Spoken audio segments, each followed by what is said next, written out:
Yes, sir. Sunny V2. Let's go. I fucking love this channel. He literally released a video 4 minutes ago as I was browsing for a video to react to, so perfect timing. Child celebrities who have terrible lives now. This video will cover 6 child stars who had a terrible life after fame, and we're going to begin by talking about Jake Lloyd, who played Anakin Skywalker in Star Wars: The Phantom Menace. Jake was chosen to play Anakin from 3,000 potential candidates and would perform so well in the billion-dollar movie that he won the best performance in a feature film for an actor under the age of 10. While this might have implied that Jake had a promising film career ahead of him, he'd appear in only one more movie after Star Wars, before announcing his acting retirement at the age of 12, explaining that he was bullied heavily as a result of the role. My entire school life was really a living hell, and I had to do up to 60 interviews a day. Other children were really mean to me. They would make the sound of the lightsaber every time they saw me. With this kind of harassment, It's cause they're jealous though. It's cause they're jealous. It's cause they're 100% jealous. even continuing into Jake's high school and college experience. You know how they can be in high school. They're so charming and intelligent. College has been similar. They wouldn't let it go. In other interviews, Jake had been warned about the common path taken by child celebrities. Child stars have had a bit of a reputation that they turn to, a life of drugs, so may the force be with you. Oh, well, thank you. Yet this advice seemed to have no impact, as his life began to go downhill beginning in 2015. Jake Lloyd has schizophrenia, stopped taking his medication, and attacked his mother. Indianapolis police were called to the home of Lloyd's mother, Lisa. She said the 26-year-old showed up and yelled at her, saying she ruined his life. Lloyd allegedly knocked her down when she wouldn't let him in the house, and stomped her 3 or 4 times, causing bruises and abrasions. He was gone by the time the police showed up, and she didn't press charges. Only 3 months later, Jake Lloyd found himself in a high-speed police chase, after which he'd be arrested for reckless driving, driving without a license, and resisting arrest, resulting in 10 months jail time in a psychiatric facility. 2 years after this, Jake's 26-year-old sister Madison died unexpectedly in her sleep, prompting the mother to release a statement regarding Jake's well-being. Jake has been diagnosed with paranoid schizophrenia, but unfortunately he also has a symptom called anosognosia, which causes a lack of insight into his illness. This only adds to the struggle he faces, which has been very difficult after the tragic loss of his younger sister Madison. He has moved closer to his family, and we are all working hard to help him with this. He is still a kind and caring person, and we hope to have him back to his fun and entertaining self as soon as possible. Jake will continue to make progress with the love and support you continue to show, which is promising when compared to the life of Edward Furlong. After playing John Connor in The Terminator 2, Furlong began to mess with drugs, stating, "Hollywood effed me up, man. Lots of money and lots of free coke will turn anybody into a coke." That's the thing. I think it's quite dangerous having kids to do these movie roles just because of how big entertainment is in this day and age. It's the same with how I see Kim Kardashian, the Kardashians' children. I think it's pretty unfair. They're too young to really understand the impact of what's going on. In a way, it's like they can't consent to basically just being thrown in the spotlight as celebrities. Because that fucks with your head. Like, imagine being a kid and... yeah. Nah, if I have a kid... nah, I gotta use that kid for content, you know what I mean? That's views.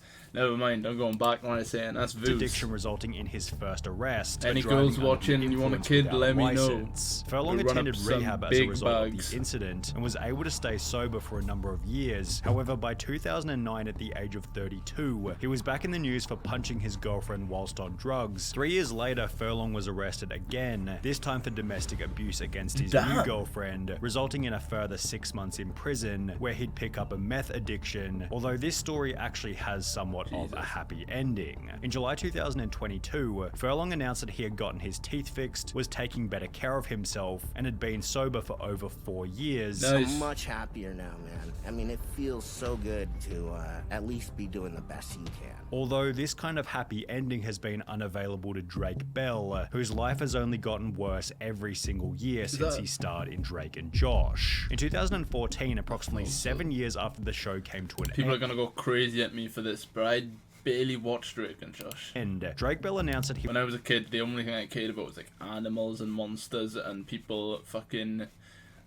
was filing Violence, for basically. bankruptcy, causing a foreclosure on his $2 million mansion. 1 year later, in 2015, he'd be jailed for 4 days as a result of driving under the influence. However, the real drama didn't begin until mid-2020, when his ex-girlfriend would upload a video on TikTok, making some pretty severe accusations. Imagine the worst type of verbal abuse you could ever imagine, and that was what I got. It then turned into physical, hitting, throwing, everything. At the pinnacle of it, he dragged me down the stairs of our house in Los Feliz. My face hit every step on the way down. Drake Bell would defend himself by stating, "I never abused my ex-girlfriend or did so many of the other things Melissa falsely claimed on her TikTok video. Unfortunately, we both called each other terrible names, as often happens when couples are breaking up, but that is it."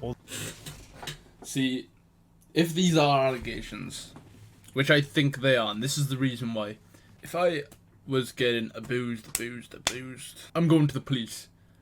You know what I mean? If I was a girl, I'm going to the police, or I'm going to family.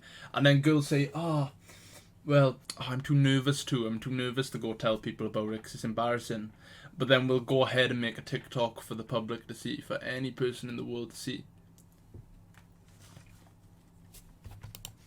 Although this response most certainly didn't put an end to the drama, as there was even bigger trouble just around the corner. An article titled "Drake Bell's Alleged Victim Accuses Him of Grooming" explained that he was embroiled in a legal battle for engaging in a relationship with a 15-year-old girl back in 2017. Things became even worse when footage of the trial was uploaded to YouTube. How do you plead to count 2, disseminating matter harmful to juveniles, first-degree misdemeanor? Guilty. Let the record reflect defendant has pled guilty. The court accepts that plea. And while he would plead guilty to child endangerment, Drake Bell would then take to his a 15-year-old? Really? Instagram to insinuate that he Really? hadn't done anything wrong. You pleaded the guilty. media. If these claims were remotely true, my situation would be very different. I would not be here at home with my wife and my son. Despite finishing by stating that he was at home with his wife, this relationship would last only 1 more She year. is fucking banging. Damn. How the fuck did he fuck that only up? 1 more year, as in January 2023, on top of everything that had already happened, Drake Bell announced that he was also getting a divorce. Considering he's acted in only 2 productions since 2020, it's safe to say that Drake Bell's reputation is pretty much finished, although he's not the only Nickelodeon actor with a spot in this video, as the life of Amanda Bynes has descended into an even worse version of hell. Despite having one of the most famous faces throughout the 2000s, Amanda Bynes would announce her retirement from acting in 2010, stating that being an actress isn't as fun as it may seem. If I don't love something anymore, I stop doing it. I don't love acting anymore, so I've stopped doing it. I know 24 is a young age to retire, but you heard it here first. She'd go on to state that the retirement was because I literally couldn't stand my appearance in Easy A and I didn't like my performance. I was absolutely convinced that I needed to stop acting after seeing it. However, this is where things began to go downhill rapidly. In 2012, 2 years after retiring, she was charged with driving under the influence and hit and run on 2 separate occasions. Jesus. 2 years after this, she'd be charged with driving under the influence again, with her court appearance displaying a significant physical decline from just 2 years prior. In the process, Amanda would take to Twitter to call Michelle and Barack Obama ugly, before stating that she and her parents were no longer speaking, which accompanied some absolutely wild accusations about her father, including the statement that he had put a microchip in her brain. After she'd also set fire to including the My statement dad never did any of those things. The microchip in my brain made me see those things. But he's the one that ordered them to microchip me. Yeah, she's a crackhead. that he had put She's a crackhead. microchip in her brain. He's not After Elon she'd Musk. also set fire to a There's no way he can do driveway, that. Amanda was put in a mental hospital, after which her parents were given legal ownership over her $5 million estate, as Amanda has been spending large amounts of her savings. It has been reported that she's recently made extensive purchases as gifts from jewelry stores such as Cartier for strangers. Amanda Bynes was diagnosed with bipolar disorder and would attempt to get her life back on track by enrolling in fashion school. However, she was kicked out only 10 months later for showing up high and arguing with her classmates. Jesus. In 2018, people assumed that she was back to her normal self, as Amanda showed up in magazines looking like this. However, within a year, she'd gotten face tattoos and checked into Alcoholics Anonymous, where she'd meet her new boyfriend who, according to Amanda, had just as many problems as her. In October 2022, she'd make another attempt at fixing her life by enrolling in cosmetic school, yet only 5 months later in March 2023, she was sent to a mental hospital once again, as she was found roaming the streets of Los Angeles without any clothes on.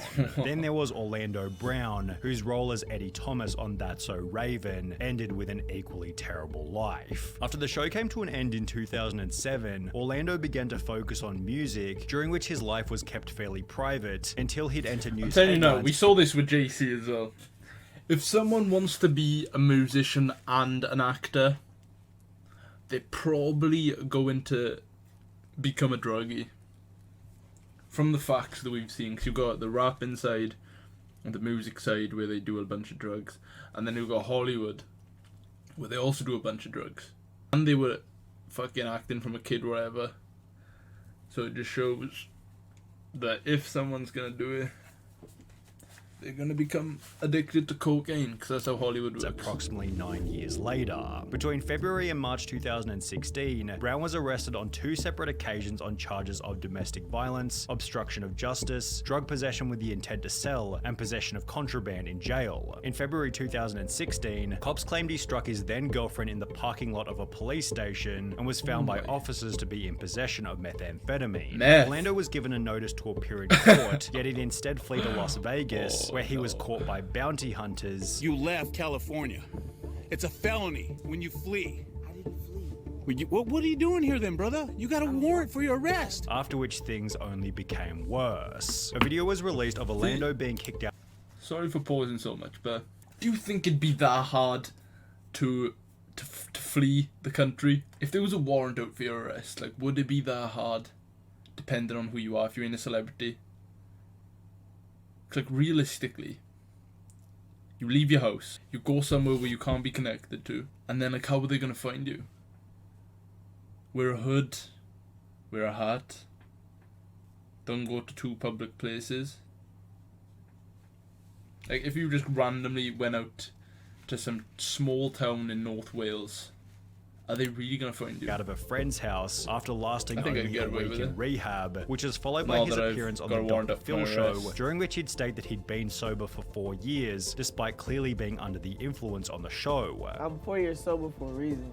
I just now got out of rehab. I just now got out of ER. Why is his eyes? Is that really his eyes? No more. I just now got out of rehab. I just now got out of ER. I'm not doing no more time away from my kids other than I need to. As a result of this episode, Orlando would return to rehab and get clean before discussing his experience on the No Jumper podcast. I had a 2-year binge of something that I should have never, ever indulged in. Showdown 22? Yes. Those situations, man, they will never happen again based off of the fact that where I'm trying to go. And while he'd end his statement by stating that those situations will never happen again, Orlando was back in the news approximately 7 months later in December 2022 after threatening a family member with a hammer. What is He's it with these currently child undertaking actors a and psychiatric violence? assessment to see if he's eligible for pleading insanity. Yet the most tragic story of child fame without a doubt comes from Judy Garland, who played Dorothy Gale in Fucking hell. The Wizard of Oz at the age of 16. Whilst filming the movie, she was prescribed amphetamines to keep up with the production's grueling schedule, as well as barbiturates to help her sleep when the day was finally over. The studio also required Judy to stay incredibly thin, feeding her nothing but soup and lettuce leaves whilst on set, which she'd explained led to a poor self-image. By the time The Wizard of Oz was finished, she was being prescribed amphetamines from 4 different doctors to keep her weight down and her mood up, although this lifestyle began to catch up to her. They got her addicted getting to... up late, coming in late to work, and it turned into a nightmare for everybody concerned. She'd be fired from 3 different movies for intoxication and was constantly in the news for being completely broke. Her kids stated that the family couldn't even afford food at times, which accompanied angry slurred messages about being paid for work. I want my money. I want it right now. These weren't delusions. She was broke when she recorded this, and not movie star down to my last Rolls Royce broke, homeless broke. No money to buy food broke. By the time Judy Garland was in her 40s, she looked about 15 years older, had been divorced 5 different times, and was performing in a New York bar for $100 per night. While Judy Garland maintained that she had never done anything wrong in her entire life, the only mistake I ever did, the only harm I ever did was sing Over the Rainbow. She would die of an overdose at the age of 47 on the exact same drug that she was prescribed during The Wizard of Oz, with her estate being... That's crazy. They literally got her addicted to fat. They got a little girl addicted to fat for a film. It's crazy. Hollywood. Hollywood's a corrupt place. Mad. Anyway, subscribe if you enjoyed. Comment shit you want me to react to. And like for cocaine.